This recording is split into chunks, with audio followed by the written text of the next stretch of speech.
Shri વિદ્યાગુરુ foundation સંચાલિત શ્રી લલ્લુભાઈ શેઠ આરોગ્ય મંદિર આજે પૂજ્ય મોરારી બાપુના આશીર્વાદથી દર્દી નારાયણની સસ્મિત સેવા કરતા 9 વર્ષ પૂર્ણ કરે છે. આ 9 વર્ષમાં 17 લાખથી વધારે દર્દી નારાયણે આ સંસ્થાને સેવાનો લાભ આપ્યો છે. આ દરમિયાન અમુક પડકારજનક દર્દીઓની વાતો આપની સમક્ષ વિવેકપૂર્ણ રજૂ કરીએ છીએ. 25 વર્ષની એક દીકરીને ગર્ભાશયની બાજુમાં 7 કિલો જેટલી મોટી ગાંઠ હતી, જે છેક લીવર સુધી પહોંચી ગયેલ, જેનું તાત્કાલિક ઓપરેશન કરવું પડે તેમ હતું.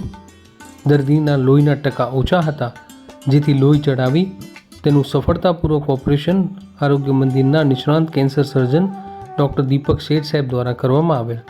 મહત્વનું વાત એ છે કે આટલી મોટી ગાંઠ હતી એ દરમિયાન ઓપરેશનમાં ગર્ભાશય તથા આજુબાજુના અવયવો એકદમ સલામત રીતે બચાવી લેવામાં આવ્યા.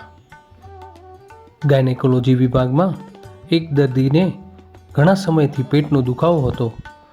તેનું પરીક્ષણ કરતાં ગર્ભાશયની કોથળીમાં 14 x 15 સેન્ટીમીટર જેટલી મોટી ગાંઠ જણાતા તાત્કાલિક ઓપરેશન કરવું પડે એવું હતું. લોહીના ટકા ઓછા હતા, આથી લોહી ચડાવી તાત્કાલિક સફળતાપૂર્વક ઓપરેશન નિષ્ણાંત ડૉક્ટર અગેરા સાહેબ દ્વારા કરી દેવામાં આવેલ. સાવરકુંડલાના માનવ મંદિરમાંથી એક મનોરોગી 26 વર્ષની દીકરીને પેટમાં અસહ્ય દુખાવો થતાં અમરેલીના હોસ્પિટલમાં લઈ ગયેલ. ત્યાં અતિ ગંભીર હાલત હતી તથા ડાયાલિસિસની તાત્કાલિક જરૂરિયાત હતી.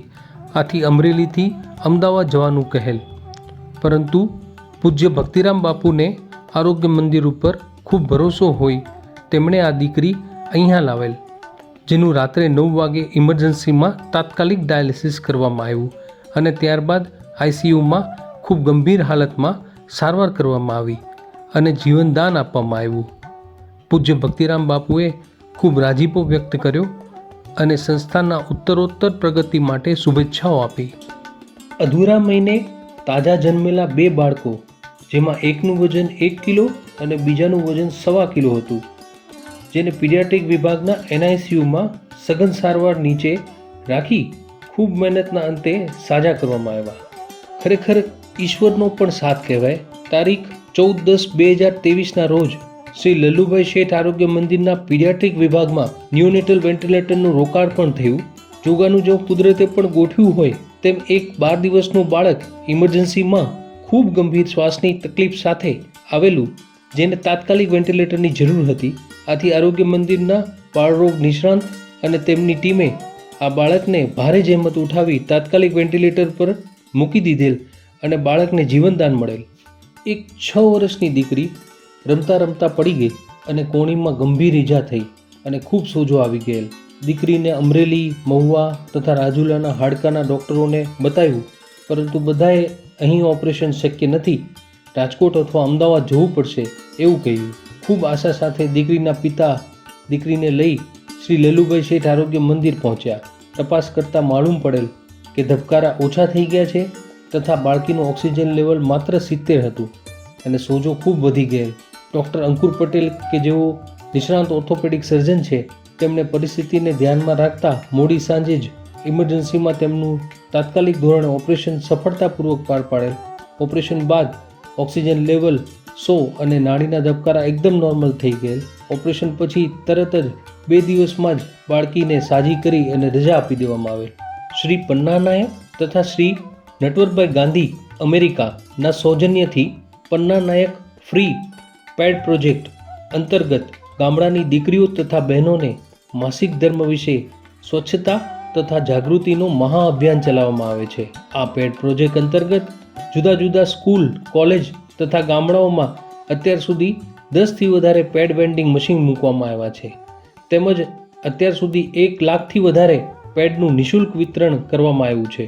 શ્રી લલ્લુભાઈ શેઠ આરોગ્ય મંદિરને આરોગ્ય ક્ષેત્ર માટે વીટીવી દ્વારા આયોજિત સેવા સન્માન સમારોહમાં માનનીય કેન્દ્ર મંત્રી શ્રી પુરુષોત્તમ રૂપાલા સાહેબ તથા ઇફકોના ચેરમેન શ્રી દિલીપભાઈ સંઘાણી સાહેબના વરદ હસ્તે વીટીવી એવોર્ડથી સન્માનિત કરવામાં આવ્યા.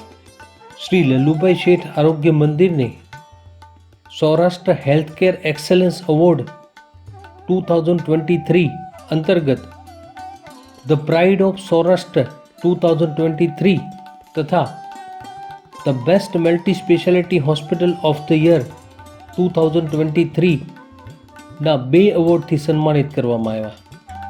શ્રી લલ્લુભાઈ શેઠ આરોગ્ય મંદિરમાં સર્વધર્મ સંભાવનો સિદ્ધાંત પાયામાં વણાયેલો છે. અહીં કોઈ નાતી જાતિના ભેદભાવ વગર દર્દી નારાયણની સેવા કરવામાં આવે છે, જેનો ઉત્તમ ઉદાહરણ આપ નિહાળી રહ્યા છો. પર્વની પૂર્વ સંધ્યાએ સાવરકુંડલા મુસ્લિમ સમાજના ધર્મગુરુ પીરે તરીકત અલ્હાસ દાદા બાપુએ જુમ્માની નમાઝમાં એલાન કર્યા મુજબ અલગ અલગ મસ્જિદોમાંથી કુલ મળીને 2 લાખ રૂપિયાની રકમ દાન પેટે સમગ્ર મુસ્લિમ સમાજના અગ્રણીઓની હાજરીમાં ટ્રસ્ટીગણને આપવામાં આવી. 9 વર્ષ સફળતાપૂર્વક પૂર્ણ કર્યા બાદ કોઈ દાનથી ચાલતી સંસ્થા માટે દાતાઓની જિજ્ઞાસા એવી હોઈ શકે કે અત્યારે તો ખૂબ સરસ ચાલી રહ્યું છે, પરંતુ ભવિષ્યમાં કેવી રીતે ચાલશે? તો આ સંસ્થાની દૂરદ્રષ્ટિ એટલી મજબૂત છે કે એક 20 લોકોની યુવા ટીમ જે આપની સમક્ષ છે, જેમાં બધા જ લોકો અલગ અલગ ક્ષેત્રના અનુભવી વર્ગમાંથી આવે છે, જેઓ નિસ્વાર્થ તથા સસ્મિત સેવાના સંકલ્પ સાથે દિવસ રાત મહેનત કરી વર્તમાન ટ્રસ્ટીઓ પાસેથી તાલીમ લઈ રહ્યા છે. એ ટીમ આપની સમક્ષ છે.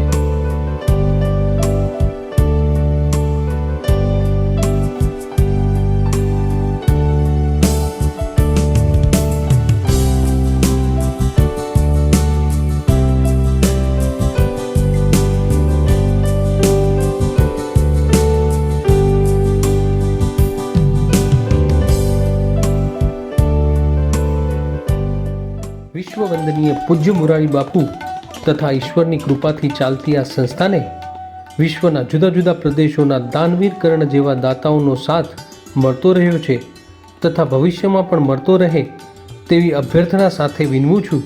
આપ સૌનો ખૂબ ખૂબ ખૂબ ખૂબ આભાર.